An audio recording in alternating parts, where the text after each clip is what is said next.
अवधेश मिश्रा पवन सिंह खेसारी लाल के ऊपर में एगो ऐसा बयान दे दिलन, रउआ सभी के जाने के चाहिए, सुने के चाहिए। आपने कहा पवन सिंह कोई बेंचमार्क है, खेसारी कोई बेंचमार्क, आपसे सवाल पूछा गया था किस चीज़ के बेंचमार्क है, जरा बता दो मुझे।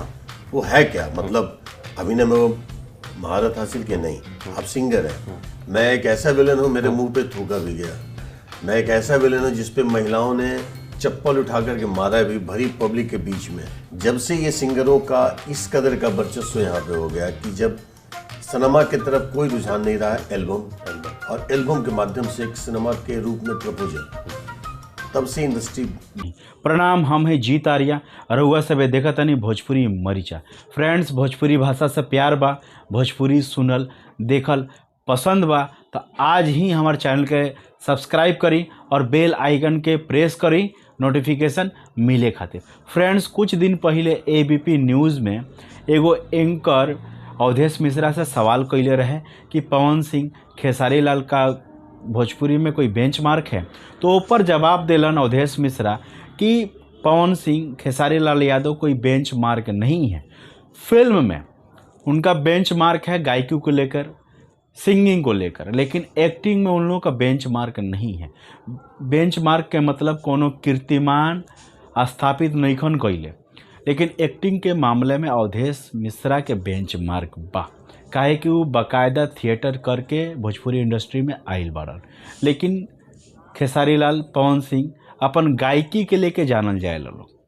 वैसे तो भोजपुरी इंडस्ट्री में जौन गायक बा लोग, वो गायकी के ज़रिए भोजपुरी सिनेमा में आइल बा लोग। बहुत सारा एक्टर बा, बहुत कम ऐसा एक्टर बा जो जौन खाली एक्टर बा लोग, गायकी वो लोग के ना आवेला, जैसे चिंटू बारन और बहुत सारा पहले एक्टर रहे। लेकिन अभी के दौर में ज़्यादातर जौन सिंगर बारा सन उहे एक्टर बारा सन, तो एकरा पर ध्यान देवे के चाहिए।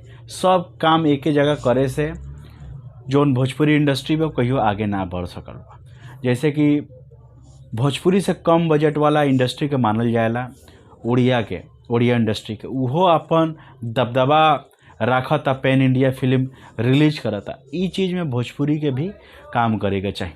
अवधेश मिश्रा एगो फिल्म बनैले रहलन बाबुल, उ शायद OTT प्लेटफॉर्म पे रिलीज भइल बा, तेकर लगे काफ़ी वाहवाही भइल बा। लेकिन भोजपुरी के ज़्यादातर फिल्म थिएटर में ना यूट्यूब पे रिलीज होकेला, तो एकरा बारे में पवन सिंह खेसारी लाल के सोचे के चाहिए। और रहल बेंचमार्क के, तो बेंचमार्क कीर्तिमान अगर केहू के बा भोजपुरी इंडस्ट्री में, तो गायकी के लेकर पवन सिंह खेसारी लाल के बा। फिल्म में एक्टिंग लाइन में नहीं खे, ये बात सच्चाई बा।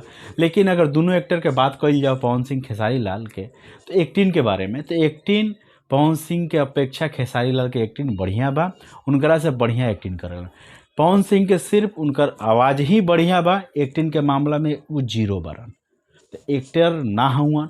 लेकिन हाँ, पब्लिक जगरा के स्टार बना दो, किस्मत जगरा के स्टार बना दो, वो स्टार ही होखेला। तो फ्रेंड्स, अवधेश मिश्रा की यह कहना रहे कि भोजपुरी में ये दो एक्टर के कोनो बेंच मार्क नहीं खे। सिंगिंग में बा, गायकी में बा बेंच मार्क, लेकिन एक्टिंग में नहीं खे। तो रउआ सभी बात से कितना सहमत बानी, हमरा के कमेंट्स के थ्रू जानकारी दी, बताई। फ्रेंड्स, सब लोग तो हिंदी में अपन बयान रखेला, जितना क्रिटिक्स बा लोग, समीक्षक बा लोग हिंदी में बतकई करेला लोग, लेकिन हम भोजपुरी में करे नहीं। काहे कि हम भोजपुरी के बखान करतानी, भोजपुरी के बारे में बोलतानी, तो भोजपुरिये में करें। तो रउआ सभे के ढेर सारा प्यार देवे के बा, काहे कि ये एगो भोजपुरी चैनल बा जौन भोजपुरी में भोजपुरी के रिव्यू करता, लेकिन बाकी जितना चैनल बारा सन सब हिंदी में रिव्यू करेला सन। तो भोजपुरी के भाषा के बढ़ावे खातिर चैनल के सब्सक्राइब करी फ्रेंड्स, और बेल आइकन के प्रेस करल बिल्कुल ना भूली। तो चलिए फ्रेंड्स, अगला वीडियो में मुलाकात हुई। जय बिहार, जय हिंद।